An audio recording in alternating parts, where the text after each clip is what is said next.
আসসালামু আলাইকুম ওয়া রাহমাতুল্লাহি ওয়া বারাকাতুহু।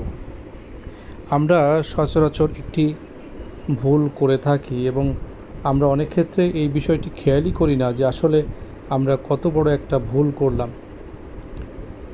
আমাদেরকে জিজ্ঞেস করা হলো যে আসলে কেমন আছেন আপনি? তো আমরা অনেকেই উত্তর দিই আল্লাহ এবং রাসূলের দোয়ায় ভালো আছি, বা আল্লাহ এবং রাসূলের রহমতে ভালো আছি। এটা মহা একটা পাপ, এটা এক ধরনের শিরক। রাসূল সাল্লাল্লাহু আলাইহি ওয়াসাল্লাম আমাদের শিক্ষক, আমাদের পয়গম্বর।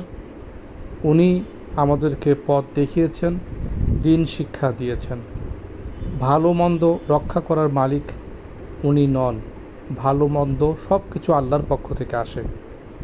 রাসূল সাল্লাল্লাহু আলাইহি ওয়াসাল্লাম যখন জীবিত ছিলেন তখনও তিনি কোনো সাহাবীদের ভালো বা মন্দ করতে পারেন নাই। উনি নিজেও অসুস্থ হয়েছেন এবং যুদ্ধের ময়দানে গিয়ে ওনার দাঁত ভেঙেছে, শহীদ হয়েছে, উনি মাথায় আঘাতপ্রাপ্ত হয়েছেন। আমাদের কথা বলার ক্ষেত্রে অবশ্যই খেয়াল রাখতে হবে যে আমরা কি বলছি।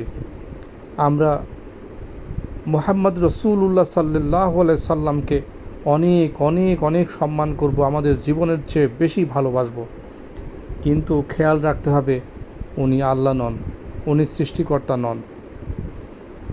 আল্লাহ এবং রাসূল তাদের প্রত্যেকের আলাদা আলাদা সম্মান রয়েছে এবং যার যে জায়গা সে জায়গাটা ঠিক রাখতে হবে, খেয়াল রাখতে হবে। আমরা যদি এই কথাগুলো বলে ফেলি তাহলে কিন্তু শিরক হবে। আসুন আমরা সবাই তওবা করি। এই ধরনের ভুল ত্রুটি যদি আমাদের কথায় হয়ে থাকে তাহলে এখন থেকে আমরা শুধরে যাই। ভবিষ্যতে এই ধরনের কথা আমরা আর বলবো না। আমরা আজকে মুসলিম সমাজে আমরা সবাই মতভেদ, মতবাদ, মতবিরোধ এইগুলো নিয়ে পড়ে আছি। আসুন আমরা সত্যকে জানার চেষ্টা করি, সত্য দিয়ে জীবন করি। সত্যের মানদণ্ড হলো আমাদের কোরআন এবং সুন্নাহ। আল্লাহ রাসূল সাল্লাল্লাহু আলাইহি সাল্লাম বিদায় হজের সময় বলেছিলেন,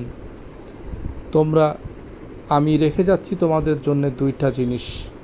একটি হচ্ছে আল্লাহর কালাম কোরআনুল করিম, আর অন্যটি হচ্ছে রাসূল সাল্লাল্লাহু আলাইহি সাল্লামের সুন্নাহ, তার হাদিস। এই দুইটা জিনিসকে যদি আমরা শক্ত করে মজবুত করে আঁকড়ে ধরি তাহলে আমাদের পদস্খলন কখনোই ঘটবে না।